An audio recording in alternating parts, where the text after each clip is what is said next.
사랑하는 초업제계 성도 여러분 반갑습니다. 또 유튜브 시청자 여러분들 반갑습니다. 김우인 목사입니다. 오늘 2024년 7월 31일 수요일입니다. 오늘도 우리 안희숙 사모님의 책 그럴 수도 있지 책을 통해 함께 감화 감동받고 또 믿음의 도전받기를 주의 이름으로 축원합니다. 제가 기도하고 오늘 함께 책을 읽겠습니다. 아버지 하나님 감사합니다. 오늘도 좋은 날을 허락하시고 오늘 이 시간에도 우리 안희숙 사모님이 쓰신 귀한 책을 통해서 함께 읽으며 은혜 받고 또한 영적으로 도전받고 감화 감동을 받기를 원합니다. 오늘도 이 시간 통해서 함께 좋은 시간 갖게 하시고 많은 은혜 받게 하여 주옵소서. 감사드리옵고 예수님 이름으로 간절히 기도하옵나이다. 아멘. 네, 우리 어제 이어서 함께 우리 책 읽을 때 은혜 받기 원합니다. 자, 지금 22장 증오라는 챕터의 글을 읽으라 하는데 길어서 어저께 다 못하고 끊어서 씁니다. 그래서 남은 한 6장 정도를 또 읽을 때 은혜 받기를 바랍니다. 읽습니다.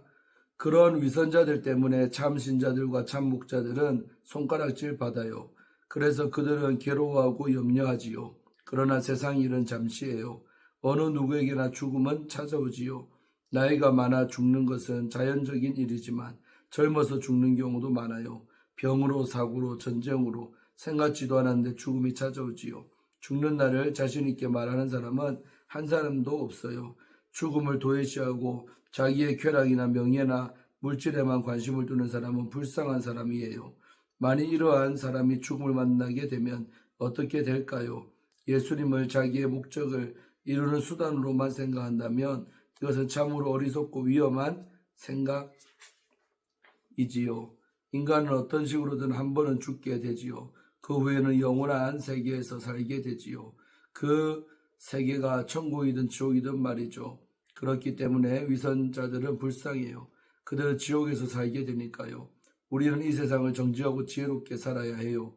또 그렇게 살 수 있어요. 하나님께서는 인간을 창조하실 때 완전한 자유를 주셨어요. 쉽게 말하자면 인간에게 선택의 자유를 허락하셨다는 말이지요. 우리 인간은 동물이 아니에요. 이상과 꿈이 있고 계획이 있고 진취성과 성취감이 있지요. 인간은 하면 할 수 있고 안 하면 안 되는 생명이에요. 위선자는 거짓으로 살지만 신자는 믿음으로 살아요. 위선자는 진리를 거스려 살지만 신자는 진리를 따라 살아요. 그리하여 위선자의 종국은 지옥이지만 신자의 종국은 하늘나라예요. 도구는 참으로 진지하게 내 말에 귀 기울이고 있었다. 나는 많은 사람들 앞에 서 있는 운병가처럼 단호하고 정확하게 열정적으로 말했다. 자, 도청년 보세요. 미움이란 것은 가장 무서운 독소를 가진 감정의 병이에요. 아세요? 감정의 병이라고요? 네, 심장병, 정신병, 골수병 등과 같이 마음이라는 것은 독이 강한 감정의 병이라는 말이에요. 그런 말은 처음 들었는데요. 그럴 거예요. 그렇게 말하는 의사나 선생님은 없을 테니까요. 제가 하는 말이거든요.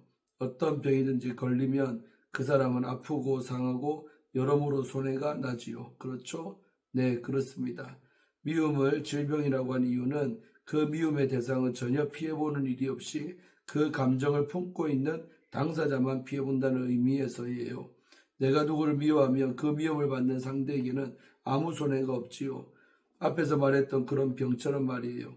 그 미움에는 암세포보다 더 독한 독이 있어서 모든 신경이 엉키고 상하고 망가져요. 그래서 미움병이 걸리면 우선 기쁨이 없어져요. 그리고 이해와 너그러움이 죽어버리지요. 무슨 일이나 용서하지 못하고 얼굴을 흉하게 보기 싫게 되어요. 나는 그의 좋지 못한 인상을 빗대어 하는 말 같아서 왠지 그에게 미안했다. 그러나 그는 더욱더 신중하게 듣는 태도였다. 나는 힘이 되어 계속 말을 이었다. 인간은 감정의 동물이기 때문에 미워하는 일이 없을 수는 없지요. 그러나 미움은 일단 마음속에 심으면 자라나기 마련이고 그렇게 되면 불행해지지요. 미움이 자란다고요? 그래요.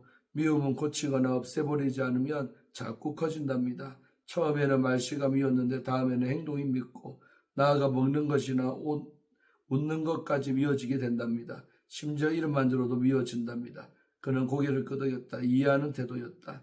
그런데 그 미움을 사랑으로 바꾸면 굉장한 변화가 일어난답니다. 즉 깊은 사랑이 되어 자라고 커지고 깊어지고 마음은 장공을 나는 새처럼 가벼워진답니다. 평강이 그의 마음을 차지하고 세상에 사는 사람의 상태를 잘 이해하고 알게 된답니다. 미움을 어떻게 사랑으로 바꿀 수 있어요? 세상에는 원해도 안 되는 일이 참 많지요. 마음으로는 원해도 그렇게 되지 않지요. 이것은 어느 누구에게나 마찬가지예요. 그래서 우리는 성경을 배우지요. 전능하시고 전지하신 하나님을 아는 것이 행복의 근원이지요. 도구는 성경을 알고 있지요. 잘 안다고는 할 수 없지만 주일학교에서 배웠고 또 제 어머니께 배웠어요. 그렇지만 상식적이고 습관적으로만 배웠을 뿐이지요. 그래요. 그렇다면 내가 말해볼게요. 예수님께서 십자가에서 죽임당하시기 전 겟세마네 동산에서 기도하셨지요. 기억하겠어요? 그럼요. 무엇을 기억하죠? 예수님께서 피땀 흘리시며 기도하신 것으로 아는데요. 맞아요. 그때 예수님은 누구와 같이 기도하셨는지 알겠어요? 저는 예수 혼자 하신 걸로 알고 있는데요. 그렇지 않아요. 제자들이 모두 그 동산에 있었어요. 그랬던가요? 죄송합니다. 괜찮아요.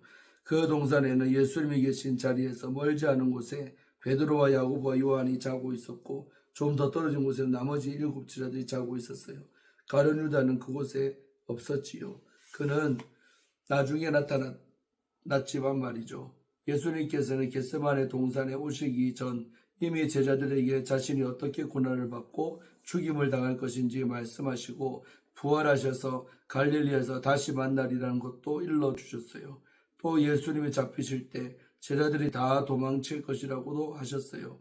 그때 베드로는 주님과 같이 죽을지언정 그런 일은 하지 않겠노라고 말했고 다른 제자들도 똑같이 주님께 약속했어요. 그러나 먼 거리를 걸어온 탓인지 피곤한 그들은 깨어 기도하라고 하신 그 말씀을 저버리고 잠만 잤던 것이죠.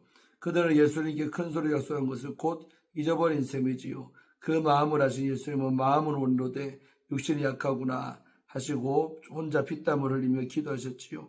이 말을 간단하게 말하자면 그럴 수도 있지라고 할 수 있어요. 그렇죠? 네, 그렇습니다. 이 세상에는 그럴 수도 있는 일이 많지요. 어쩌면 모든 일이 그런 것 같아요. 그렇죠? 그런 생각하는 듯 잠시 말이 없었다. 그러다 고개를 끄덕이며 대답했다. 그런 것 같습니다. 예수님을 믿는 사람들은 예수님께서 가르치신 말씀을 자세히 공부하고 그 말씀대로 살려고 하지요. 적극적으로 살아야 참신자가 되지요. 그러면 행복하고 그 마음에 화평이 가득하게 되지요. 마음에 원했지만 안 될 때 그럴 수도 있다는 생각으로 생활한다면 원수 될 사람이 아무도 없게 된답니다. 그렇지요. 그럼요.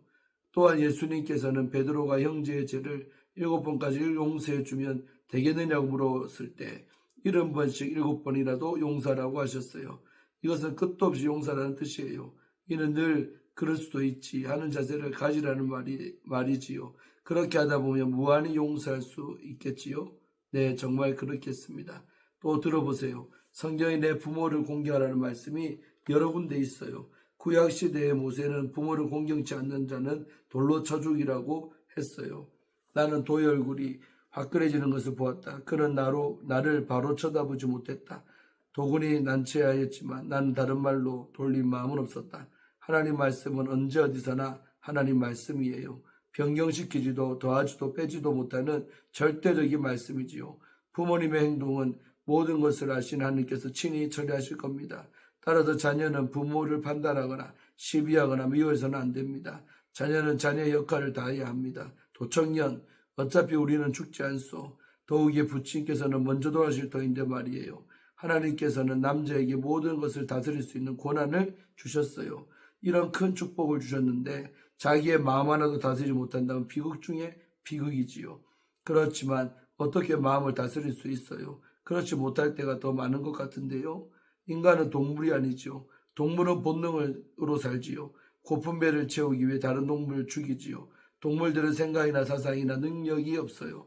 그렇게 강하다는 사자도 몇만 년이 지나고 신발 한 켤레 만들어 신을 줄 모르고 뱀이 강교하고 지혜가 많다고 해도 흙구덩이에서 더 나은 곳으로 거주지를 옮기지도 못하잖아요. 그러나 인간은 비록 육신을 가지고 있어서 먹고 입고 자고 자녀를 낳고 기르지만 육신 속에 있는 영혼으로 생각하고 꿈이 있고 계획을 하며 연구하고 나아가잖아요. 이 영혼은 하나님께서 불어넣어 주신 것이지요. 우리는 동물이 아닌 생명이지요. 우리는 인종이고 만능종이에요. 영생종이에요. 옛날에는 소나 낙이나 말을 타고 다녔지만 지금은 자동차, 기차, 비행기, 배 등을 이용해서 다니지요. 비행기를 한번 보세요. 그 큰 쇳덩어리가 사람과 엄청나게 무거운 장비를 싣고 몇백 킬로미터를 가볍게 날지요. 또 요즘은 컴퓨터로 하는 기계를 통해 얼마나 편리해졌어요. 동쪽과 서쪽 연결되어 알 수 있게 되었죠. 이러한 놀라운 능력을 가진 인간이 조그마한 자신의 감정 하나 다지지 못한다고 하면 참으로 창피한 일이지요. 그는 고개를 끄덕였다. 도구는 마음 하나 다스리지 못하는 사람 중에 속해 있는 것이 몹시 부끄러웠는지 고개를 끄덕였지만 계속 나를 쳐다보지 못했다. 우리를 인간으로 보내신 하나님은 더욱이 도군 같은 청년을 남자로 보내신 하나님은 세상에서 청년이 큰일 이루는 것을 좋아하십니다. 그러나 무엇보다 그 마음에 화평과 감사와 기쁨이 있기를 원하십니다. 인간이 그렇게 되지 않으면 인간답지 못하지요. 또한 하나님은 얼마나 실망하시겠어요.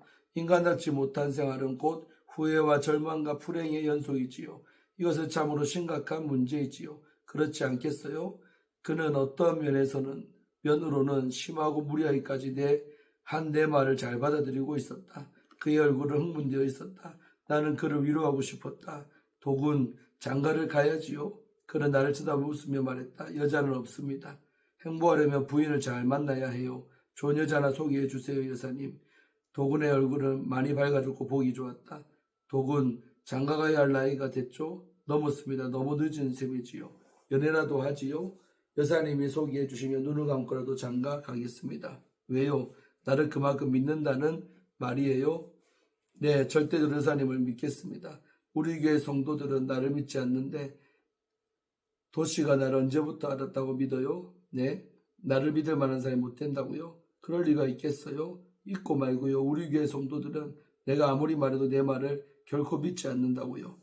도구는 내 말을 믿을 수 없었든지 고의를 갸우뚱했다. 나는 그를 사랑스럽게 바라보며 설명했다. 내 말이 이상하고 거짓말 같지요? 네, 정말 그렇습니다. 쉽게 말하자면 사람을 보는 기준이 다르다는 말이에요. 기준이요? 돈은 여전히 알아차리지 못할 것 같았다. 나는 웃음을 띠며 말했다. 자, 그러면 설명하지요. 모든 사람이 이쁘다든지 잘생겼다든지 하는 기준은 어디다 두는지 아세요? 글쎄요, 잘 모르겠는데요. 헐리우드 영화배우가 기준이라고요. 그 영화배우들과 비슷하면 이쁘고 잘생긴 것이고 그들과 비교해서 못생기면 밉다고 하는 거예요. 그럴까요, 여사님? 그렇지 않아요? 남자는 키가 후리후리 크고 얼굴은 멋진 조화상처럼 생기면 미남이라고 하고 여자도 키가 늘씬하게 크고 눈, 코, 입이 뚜렷하게 생기면 이쁘다고 해요. 영화배우와 비슷하면 이쁘고 잘생겼다 하지요. 그런데 여사님의 기준은 무엇입니까? 나는 모든 사람을 하나님이 아름답게 만드신 피조물이라고 생각해요. 마치 꽃처럼 말이에요. 꽃은 각 종류별로 그 형태와 색깔과 키가 다르지요. 꽃송이가 큰 것이 있는가 하면 작은 것도 있지요. 어떤 사람은 송이가 작은 들국화나 제비꽃 등을 좋아하는가 하면 어떤 사람은 송이가 큰 국화나 목련 등을 좋아해요. 또한 달리아나 장미를 좋아하는 사람이 있는가 하면 백합이나 안개꽃을 좋아하는 사람도 있어요. 빨간 꽃을 좋아하는 사람은 노란 꽃이나 흰 꽃을 좋아하지 않기도 해요. 그러나 꽃은 모두 아름답고 예뻐요. 이와 마찬가지로 사람도 모두 아름다워요. 하나님께서는 사람을 예쁘고 멋지게 만드셨어요. 따라서 사람이 크면 커서 좋고 작으면 작아서 좋고 뚱뚱하면 뚱뚱해서 좋고 빼빼하면 빼빼해서 좋아요. 이 모두는 하나님의 멋진 작품들이니까요. 나는 누구나 다 이쁘고 잘생겼다고 생각해요. 물론 사람들마다 그 기준이 다르지만요. 그래서 내가 이쁘다고 해도 어떤 사람은 밉다고 해요. 즉 나를 믿지 않는다는 말이에요. 아, 이제야 무슨 뜻인지 알았습니다. 그럼 여사님은 밉다거나 못생긴 사람은 하나도 보시지 못하셨다는 말씀입니까? 이쁘지 않은 사람도 보이지요. 어떤 사람인가요? 사단에게 잡혀 사단의 일을 도모하는 사람이에요. 아, 알겠습니다. 어느덧 밤이 깊었다. 도는 집에 돌아갈 생각을 잊어버린 것 같았다. 우린 아주 가까운 사이가 되었다. 독은 밤이 너무 깊었어요. 이제 일어나야지요. 아이고, 벌써 시간이. 죄송합니다. 도구는 자리에서 벌떡 일어났다. 한 번만 더 앉으세요. 도구는 의아한 눈빛으로 나를 쳐다보며 다시 앉았다. 내가 기도할 테니까 따라 하시겠어요? 그제서야 도는 내 의도를 알지 않다는 듯이 눈을 감고 내 기도를 기다렸다. 하나님 아버지, 이렇게 중요한 기회와 시간을 주셔서 감사합니다. 또는 그대로 따라했다. 저는 이때까지 어둠 속에서 죄악으로 마음이 굳게 닫혀 있었지만 이제 회개합니다. 저를 용서해 주시고 도와주소서. 다시는 사단의 꾀임에 넘어가지 않고 한 발 한 발 하나님을 향해 나아가게 하소서. 하나님 말씀만 생각하며 살아가겠습니다. 제가 넘어지고 실수할 때 일으켜 주시고 인도해 주소서. 그리고 제 아버지를 대할 때 그럴 수도 있지 하고 이해하며 사랑하게 해 주소서. 효자가 되도록 노력하겠습니다. 도구는 나를 따라 한마디씩 기도하며 흐느껴 울었다. 예수님의 이름으로 기도합니다. 도구는 더 이상 따라할 수 없었는지 울먹이만 했다. 얼마 동안 있다가 도구는 자리에서 일어났다. 그 얼굴은 밝았고 사랑이 가득했다. 도구는 내게 연신 허리를 굽히며 전한 후 문을 향했다. 도구의 뒷모습을 보면서 사람이 저렇게 변화될 수 있는가 싶었다.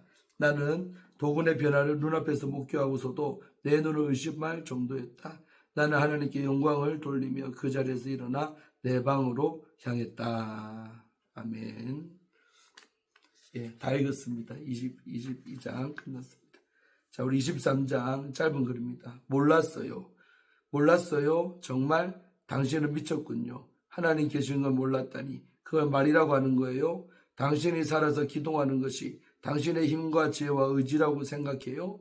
당신이 살고 싶으면 사라지고 당신이 죽고 싶으면 죽어지는 건가요? 당신 이빨로 씹어서 삼키는 음식이 당신의 지혜와 명령으로 각종 영양분을 전신에 배달해서 살게 하고 있는 건가요? 당신이 그 음식물로 피가 되게 하고 피가 어디론가 가서 무엇을 만들고 살아있게 하라고 해서 살아있는 건가요? 당신의 피 속에서 움직이는 혈구에게 어떻게 하라고 지시해요? 그 피 속에 있는 혈구의 수는 아시나요? 당신 머리의 신경을 당신이 주장하나요? 당신 두뇌에게 어떻게 하라고 당신이 지배하고 시키는가요? 아멘. 자, 또 24장 아침이라는 글입니다. 아침. 당신은 매일 아침 머리를 빗을 때 그 머리카락이 몇 개인지 아시나요? 눈으로 보고 빗으로 빗고 매일 아침마다 모양을 내면서도 그 머리카락이 몇 개인지를 모르는 당신이 무엇을 안다는 거예요? 모르는 사람은 배워야 아는 거예요. 유식한 사람이 하는 말이라서 모르겠다고는 하지 말아요. 아는 사람은 다 배워서 아는 것이니까요. 하나님을 아는 사람에게 배워야 해요. 당신이 왜 살아서 움직이고 어떻게 살아있으며 왜 죽어야만 하는 인간인가를 하나님께 배워야 한다고요. 하나님의 사람에게 배워야 하나님을 알게 되고 당신 자신도 알게 되는 거예요. 그래야 당신의 현재 주소와 언젠가는 가야 할 장래 주소도 알게 되는 거예요. 당신을 이 세상에서 보내셨다가 다시 부르는 분은 하나님이시라고요. 아멘.